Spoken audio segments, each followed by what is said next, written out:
दक्षिण प्रदेश के एक प्रसिद्ध नगर पाटलिपुत्र में मणिभद्र नाम का एक धनिक महाजन रहता था। लोक सेवा और धर्म कार्य में रत रहने से उसके धन संचय में कुछ कमी आ गई। समाज में मान घट गया। इससे मणिभद्र को बहुत दुख हुआ। दिन रात चिंता तो रहने लगा। यह चिंता निष्कारण नहीं थी। धनहीन मनुष्य के गुणों का भी समाज में आदर नहीं होता।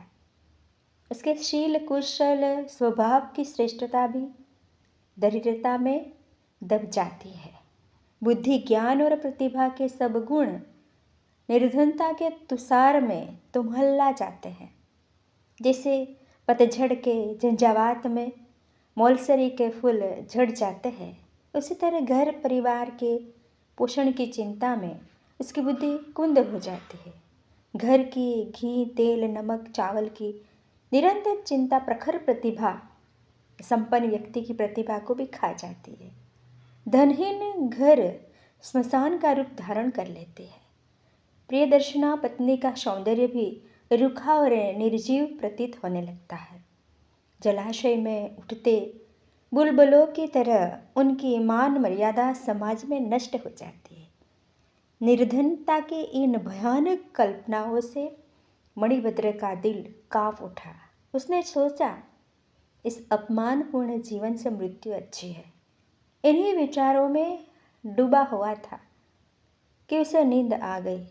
नींद में उसने एक स्वप्न देखा। स्वप्न में पद्मनिधि ने एक भिक्षुक की वेशभूषा में उसे दर्शन दिए और कहा कि वैराग्य छोड़ दे। तेरे पूर्वजों ने मेरा भरपूर आदर किया था, इसलिए तेरे घर आया हूँ। कल सुबह फिर इससे वेश में तेरे पास आऊँगा। उस समय तो मुझे लाठी की चोट से मार डालना। तब मैं मरकर स्वर्णमय हो जाऊँगा। वह स्वर्ण तेरी गरीबी को हमेशा के लिए मिटा देगा। सुबह उठने पर मणिभद्र इस स्वप्न की सार्थकता के संबंध में ही सोचता रहा। उसके मन में विचित्र शंकाएं उठने लगी। न जाने स्वप्न सत्य था या असत्य, संभव है या असंभव। इन्हीं विचारों में उसका मन डावाडोल हो रहा था।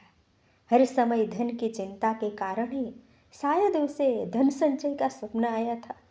उसे किसी के मुख से सुनाई हुई यह बात आ गई कि रोगग्रस्त शोकातुर चिंताशील और कामार्थ मनुष्य के स्वप्न निरर्थक होते हैं। उनकी सार्थक का लिए आशावादी होना अपने को धोखा देना है। मणिभद्र यह सोच ही रहा था कि स्वप्न में देखे हुए भिक्षुक के समान ही एक भिक्षुक अचानक वहां आ गया। उसे देखकर मणिभद्र को चेहरा खिल गया। सपने की बात आ गई। उसने पास में पड़ी लाठी उठाई और भिक्षुक के सिर पर मार दी। भिक्षुक उसी क्षण मर गया। भूमि पर गिरने के साथ ही उसका सारा शरीर स्वर्णमय हो गया। मणिभद्र ने उसका स्वर्णमय मृत देह छिपा लिया, किंतु उसी समय एक नाई वहां आ गया था। उसने ये सब देख लिया था। मणिभद्र ने उसे पर्याप्त धन वस्त्र आदि का लोभ देकर इस घटना को गुप्त रखने का आश्रय दिया। नाई ने वह बात किसी और से तो नहीं कही, किंतु धन कमाने की इस सरल रीत का स्वर्ण प्रयोग करने का निश्चय कर लिया। उसने सोचा, यदि एक भिक्षुक लाठी से चोट खाकर स्वर्णमय हो सकता है तो दूसरा क्यों नहीं हो सकता। मन ही मन ठान ली कि वह भी कल सुबह कई भिक्षुकों को स्वर्णमय बनाकर एक ही दिन में मणिभद्र की तरह श्रीमंत हो जाएगा। इसी आशा से वह रात भर सुबह होने की प्रतीक्षा करता रहा। एक पल भी नींद नहीं ली। सुबह उठकर वह भिक्षुकों की खोज में निकला। पास ही एक भिक्षुकों का मंदिर था। मंदिर की 3 परिक्रमाएं करने और अपने मनोरथ सिद्ध के लिए भगवान बुद्ध से वरदान मांगने के बाद वह मंदिर के प्रधान भिक्षुक के पास गया। उसके चरणों का स्पर्श किया और उचित वंदना के बाद यह विनम्र निवेदन किया कि आज की भिक्षा के लिए आप समस्त भिक्षुकों समेत मेरे द्वार पर पधारे। प्रधान भिक्षुक ने नाई से कहा, तुम शायद हमारी भिक्षा के नियमों से परिचित नहीं हो।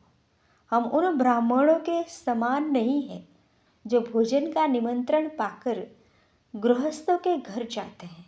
हम भिक्षुक हैं जो यथेच्छा से घूमते घूमते किसी भी भक्ता श्रावक के घर चले जाते हैं और वहाँ उतना ही भोजन करते हैं जितना प्राण धारण करने मात्र के लिए पर्याप्त हो।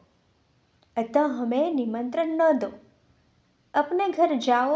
हमें किसी भी दिन तुम्हारे द्वार पर अचानक आ जाएंगे। नायक प्रधान भिक्षुक के बात से कुछ निराश हुई, किंतु उसने नई युक्ति से काम लिया। वह बोला, मैं आपके नियमों से परिचित हूँ, किंतु मैं आपको भिक्षा के लिए नहीं बुला रहा हूँ।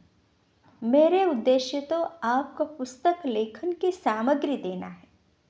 इस महान कार्य की सिद्धि आपके आए बिना नहीं होगी। प्रधान भिक्षुक नाई के बात मान गया। नाई ने जल्दी से घर की राह ली। वहाँ जाकर उसने लाठियाँ तैयार कर ली और उन्हें दरवाजे के पास रख दिया। तैयार पूरी हो जाने पर वह फिर भिक्षुकों के पास गया और उन्हें अपने घर की ओर ले चला। भिक्षुक वर्ग भी धन वस्त्र के लालच से उसके पीछे पीछे चलने लगा। भिक्षुकों के मन में भी तृष्णा का निवास रहता है। जगत के सब प्रलोभन छोड़ने के बाद भी तृष्णा संपूर्ण रूप से नष्ट नहीं होती। उनके देह के अंगों में जीर्णता आ जाती है, बाल रूखे हो जाते हैं, दांत टूटकर गिर जाते हैं, आँख कान बूढ़े हो जाते हैं। केवल मन की तृष्णा ही जो अंतिम श्वास तक जवान रहती है। उनकी तृष्णा ने ही उन्हें ठग लिया। नाई ने उन्हें के घर के अंदर ले जाकर लाठियों से मारना शुरू कर दिया। उनमें से कुछ तो वहीं धराशायी हो गए और कुछ का सिर फूट गया। उनका कोलाहल सुनकर लोग एकत्र हो गए। नगर के द्वारपाल भी वहाँ आ पहुँचे। वहाँ आकर उन्होंने देखा कि उनके भिक्षुकों का मृतदेह पड़ा है और उनके भिक्षुक आहत होकर प्राण रक्षा के लिए इधर उधर दौड़ रहे हैं।